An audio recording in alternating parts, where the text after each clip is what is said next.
لاہور جلسے کے لیے قافلے خیبر پختونخوا کے ضلع سوابی سے روانہ ہو گئے۔ ہر رکن اسمبلی کو 500 کارکنوں لانے کا ہدف دے دیا گیا۔ قافلے کے ساتھ ہیوی مشینری کو بھی لایا جائے گا۔ لاہور جلسے کی اندرونی کہانی سامنے آ گئی۔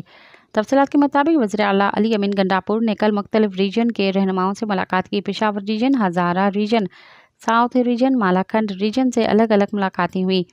ذرائع کے مطابق وزیر اعلیٰ نے خیبر پختونخوا کابینہ نے ان کے اراکین سے بھی ملاقات کی۔ ملاقات میں اتفاق کیا گیا کہ خیبر پختونخوا سے تمام قافلے سوابی انٹرچینج موٹر وے پر جمع ہوں گے۔